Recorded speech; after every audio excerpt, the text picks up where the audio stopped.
E votada no limite da validade, a medida provisória que define a reformulação dos ministérios do governo Lula foi aprovada hoje no Senado e agora segue para a sanção presidencial.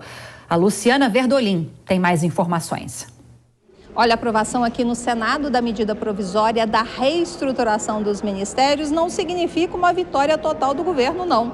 Apesar das comemorações dentro do Palácio do Planalto, o recado do Congresso é de que o governo vai precisar aprender a negociar mais. Depois de um clima tenso na votação lá na Câmara, aqui no Senado, a discussão foi bastante rápida e tranquila. O tom do presidente da Casa, Rodrigo Pacheco, também foi muito mais ameno, enquanto Lira afirmou que uma derrota do governo seria única e exclusivamente culpa da articulação política de Lula. Aqui no Senado, antes mesmo da votação, Pacheco afirmou que, apesar das insatisfações, o melhor nesse momento era aprovar logo a reestruturação. Obviamente que pode haver críticas em relação à articulação política, mas nada que leve a uma situação dessa de não se aprovar a principal medida provisória do país, não é nem do governo. É estruturação de ministérios, de instituições, então seria muito bom, muito ruim interromper isso e, por outro lado, muito bom que ela seja aprovada. Então nós não podemos misturar as estações nisso. O relator aqui no Senado foi o líder do governo, Jacques Wagner. Ele admite que foi relator só no papel, que não tinha o que discutir, porque a matéria tinha que ser aprovada da mesma maneira e sem alterações, porque senão teria que voltar para a Câmara. Jacques Wagner, inclusive, se desculpou. A briga é antiga. Os senadores de todos os partidos reclamam que as propostas ficam indefinidamente lá na Câmara e só chegam aqui no finalzinho do prazo. Mesmo assim, Jacques Wagner pediu compreensão, principalmente da oposição. Então eu quero pedir aos colegas, venha, eu sei que isso nunca agrada aos senhores e senhoras senadores, o fato de recebermos uma matéria com o tempo praticamente esgotado para que pudesse fazer qualquer discussão ou, pior ainda, o aceitar qualquer modificação proposta por algum colega, que aí nos obrigaria a voltar à Câmara e seguramente caducaria todo. Os partidos não alinhados ao governo até que tentaram obstruir a votação, mas não tiveram sucesso. A proposta foi aprovada por 51 votos a favor, 19 contra e uma abstenção. Apenas o PL, Republicanos e o Novo recomendaram voto não. O PSDB liberou a bancada. Todas as outras lideranças recomendaram voto sim.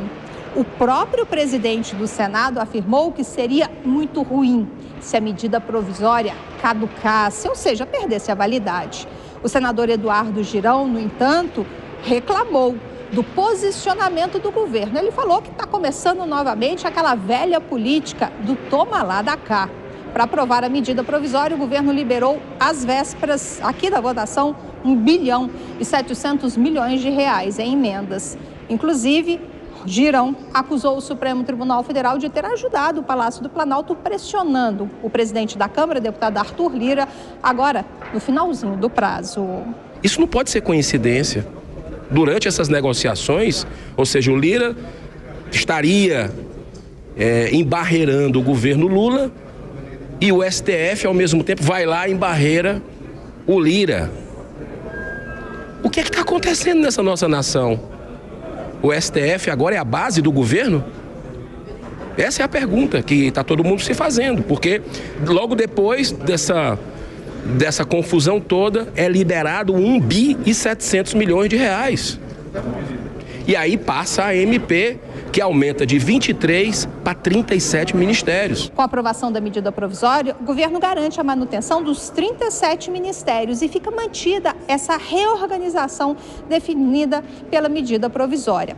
Vale lembrar que a comissão mista retirou poderes do Ministério do Meio Ambiente e dos Povos Originários, isso também foi mantido.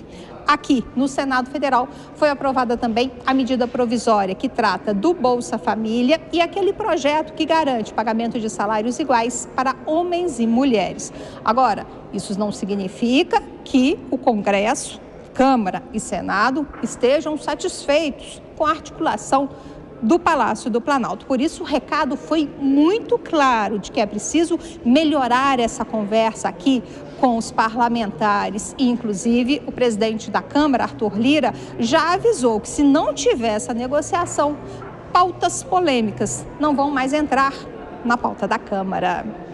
De Brasília, Luciana Verdolim. Pois é, a Luciana Verdolim tocou num ponto agora no finalzinho, que é mais ou menos o que eu quero questionar para a Dora Kramer, que também tem informações para a gente, após toda essa articulação que gerou, não tem como dizer que não, um certo desgaste para o governo. Falou-se tanto, temeu-se tanto, principalmente o governo, né, Dora, sobre uma não aprovação dessa MP na Câmara dos Deputados. Articulou-se daqui, articulou-se dali, liberou-se quase 2 bilhões de reais em emendas e a votação foi até expressiva para o governo na Câmara dos Deputados. No Senado nem se fala, foi uma votação bem rápida e fácil. Mas e a ressaca de todo esse processo? Como será agora a relação entre governo e Congresso nos próximos dias? O que esperar daqui para frente? Lívia, a bola está com o Palácio do Planalto, porque isso passou, porque foi fruto de um acordo ali de última hora. Passou rapidão no Senado, porque a coisa já chegou lá fruto de acordo e super mastigada. Isso não quer dizer que, a despeito da relação muito mais atritosa com o presidente da Câmara em relação ao governo, que no Senado não haja também, e a Luciana traz isso, não haja também aquilo que o Arthur Lira falou ontem, de insatisfação geral. Tem uma insatisfação geral, e vou te falar, não é na oposição só, porque na oposição tá ok, oposição é para se opor, oposição é para reclamar, mas a insatisfação é de governo, não só de parlamentares da área parlamentar, mas também na estrutura de governo, porque as coisas não andam do jeito que a coisa está. Então é isso, o recado foi dado muito claro. Eu diria mais do que um recado, sabe, Lívia? Ninguém usou essa palavra, mas o jeitão é de ultimato. É de ultimato. Ou melhora a interlocução, e aí não é só emenda, não é só cargo, sabe?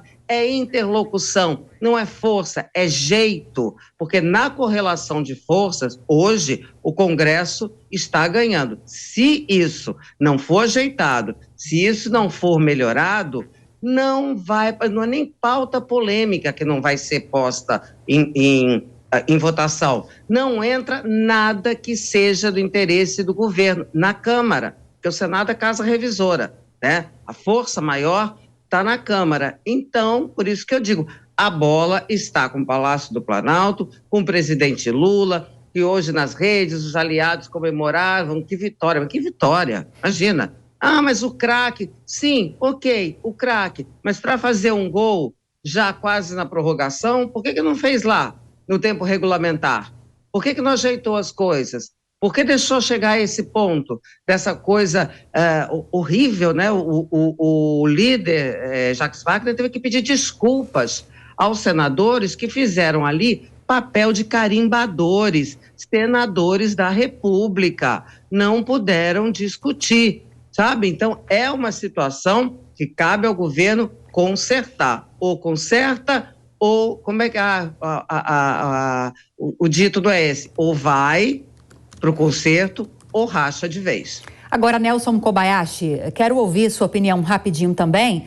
Se para você o governo sai vitorioso ou desgastado, ou em certa medida há esses dois elementos, mas em proporções diferentes, depois de toda essa articulação. Ontem eu cheguei a levantar aqui com você não estava aqui, mas com a Dora, eu cheguei a questioná-la, porque nós tínhamos uma apuração da equipe do site aqui da Jovem Pan, que ouviu pessoas dentro do União Brasil e havia, sim, um movimento de tentar votar em peso, assim como defendeu o PL, contra essa medida provisória. Estamos falando de um partido que tem 3 ministérios, imagina se não tivesse, então, dentro do governo. Mas nós tivemos uma aprovação muito ampla dentro do partido para essa medida provisória na Câmara dos Deputados.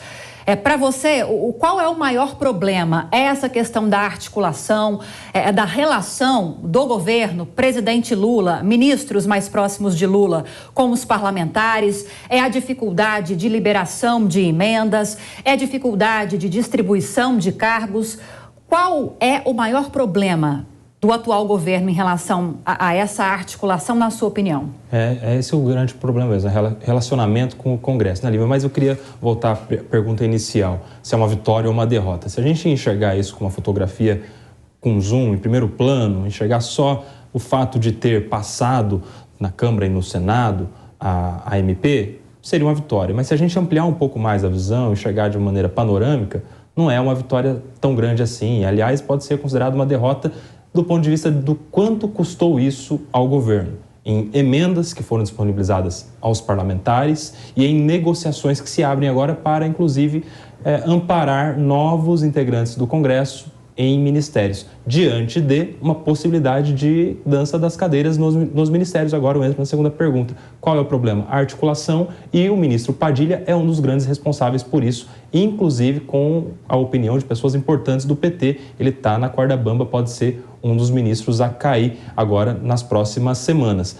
Há, inclusive, uma ideia, alguma conversa de que o ministro Múcio seria o novo ministro das Relações Institucionais para tentar melhorar esse diálogo e esse relacionamento com o Congresso. Talvez seja mais um passo a ser dado aí pelo presidente Lula na tentativa de caminhar bem com o Congresso. Claro que não é fácil, porque não é só se relacionar bem. As pautas têm que ser interessantes e o presidente Lula precisa melhorar sua popularidade para conseguir aprová-las no Congresso Nacional.